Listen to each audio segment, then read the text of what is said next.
Pernyataan keras Korps Pengawal Revolusi Islam Iran atau IRGC terhadap Amerika Serikat, demonstrasi massal di seluruh Iran, dan ketegangan yang semakin meningkat dengan pemerintahan Donald Trump pasca serangan Februari lalu. Gambaran yang muncul adalah negara yang siap perang total, rakyat yang bersatu dalam semangat perlawanan, dan pihak AS yang sedang mempertimbangkan langkah militer baru. Namun, di balik gelombang emosi massa tersebut, satu fakta bertolak belakang muncul. Pada saat yang sama, Iran telah mengirimkan proposal damai 14 poin melalui Pakistan sebagai jawaban atas rencana 9 poin Amerika Serikat. Dua narasi yang berjalan bersamaan, satu penuh api perlawanan. Satu lagi menunjukkan saluran diplomasi masih terbuka. Dalam video ini, kita akan membongkar fakta di balik pernyataan IRGC, skala demonstrasi, Janfada-e Iran, serta respons Trump tanpa memihak satupun pihak. Anda akan melihat bagaimana kedua kekuatan besar ini bergerak di antara ancaman perang dan peluang negosiasi, sehingga Anda bisa memahami dinamika sesungguhnya di balik headline yang sensasional. Pada 2 Mei 2026, bertepatan dengan peringatan kelahiran Imam Reza, IRGC merilis pernyataan resmi yang menegaskan tidak ada kekuatan manapun yang dapat melemahkan tekad rakyat Iran. Pernyataan ini dikeluarkan setelah serangan gabungan AS Israel pada 28 Februari 2026 yang menewaskan pemimpin tertinggi Ali Khamenei. IRGC menyebut serangan tersebut sebagai agresi langsung dan menyatakan Iran tidak akan tunduk. Mereka juga mengakui kepemimpinan baru Moabbaqameh sebagai penerus yang sah. Pernyataan tersebut berisi ucapan terima kasih kepada rakyat atas pertahanan negara dan rezim, serta menekankan ketahanan nasional di tengah perang psikologis dan media musuh. Retorika yang digunakan khas gaya revolusioner Iran, menggabungkan semangat religius, nasionalisme, dan tekad perlawanan. Meski tegas, pernyataan ini tidak memuat ancaman operasional spesifik, melainkan fokus pada moral dan persatuan internal. IRGC menyebut demonstrasi massal sebagai bukti bahwa serangan justru memperkuat solidaritas bangsa. Secara strategis, waktu rilis pada Hari Besar Keagamaan membantu mengubah dukungan rakyat menjadi kekuatan politik. Meski demikian, pernyataan ini tidak menutup pintu diplomasi sepenuhnya. Karena beberapa jam kemudian Iran mengirimkan proposal 14 poin melalui Pakistan. Hal ini menunjukkan adanya dua lapisan strategi, postur publik yang keras dan upaya negosiasi di belakang layar.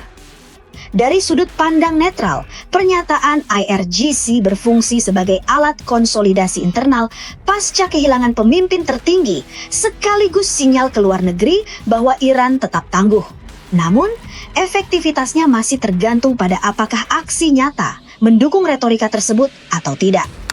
Ejak serangan 28 Februari 2026. Demonstrasi pro-pemerintah berlangsung di Tehran dan berbagai kota besar. Kampanye Janfada-e Iran menjadi inti gerakan ini, mengajak warga mendaftar sukarela untuk pertahanan nasional, baik pelatihan, logistik, maupun dukungan moral. Kerumunan besar terlihat membawa bendera Iran dan poster pemimpin baru. Wawancara jalanan menunjukkan kesetiaan kepada pemerintahan baru dan tekad membela tanah air. Mural baru yang menggambarkan Trump dengan mulut tertutup Selat Hormuz menjadi simbol perlawanan. Kampanye ini dilaporkan menjaring jutaan pendaftar dalam waktu singkat. Pemerintah Iran menyebutnya sebagai bukti persatuan nasional yang semakin kuat pasca kematian Khamenei. Relawan diminta membantu produksi amunisi dan persiapan darurat, dengan IRGC mengawasi koordinasi. Dari sudut pandang netral, demonstrasi ini memiliki fungsi ganda, menunjukkan dukungan massa kepada dunia luar, dan menyalurkan emosi publik yang tinggi. Sulit memisahkan partisipasi sukarela murni dengan yang diorganisir negara melalui jaringan masjid dan organisasi resmi.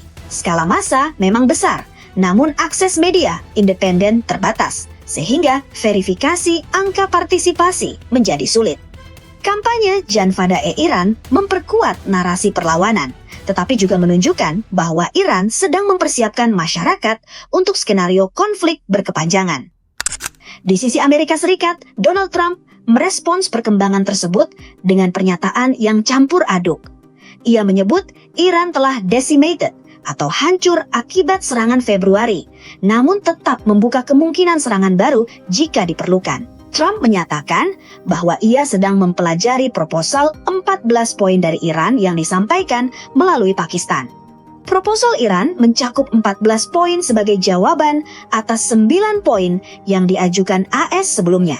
Isi detail kedua proposal tidak dirilis secara lengkap ke publik. Namun, sumber diplomatik menyebutkan bahwa Iran menuntut jaminan keamanan dan pencabutan sanksi sebagai prasyarat utama.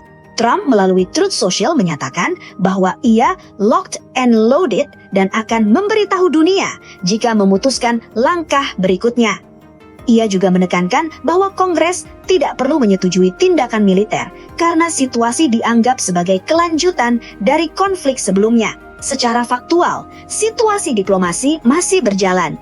Pakistan berperan sebagai perantara, dan kedua belah pihak masih berkomunikasi secara tidak langsung. Namun posisi keduanya semakin mengeras.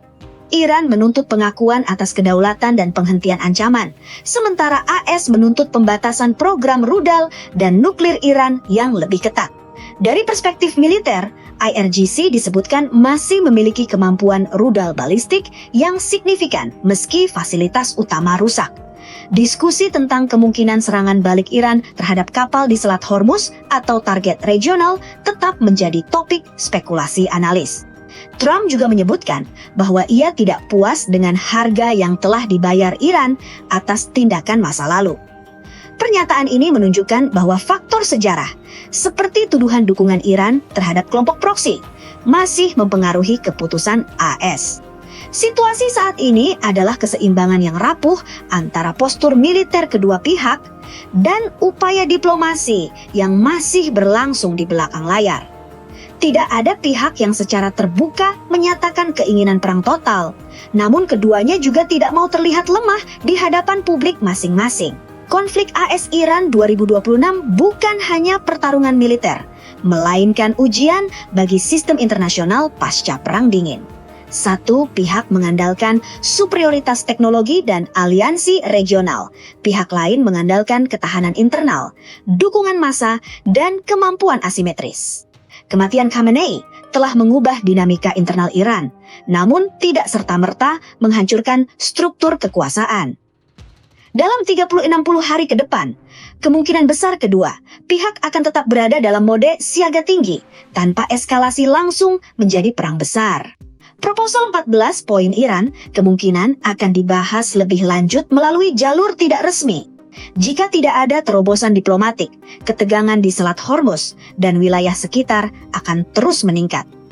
Namun, kedua belah pihak tampaknya masih menghindari konfrontasi langsung yang dapat mengganggu pasar minyak global dan stabilitas ekonomi dunia. Pada akhirnya, baik pernyataan keras IRGC maupun postur locked and loaded, Trump hanyalah dua sisi dari permainan yang sama. Kekuatan yang berusaha memaksimalkan posisi tawar tanpa benar-benar melepaskan tembakan terakhir. Dunia sedang menyaksikan apakah diplomasi masih memiliki ruang atau apakah logika perang akan kembali mendominasi. Hanya waktu yang akan menentukan.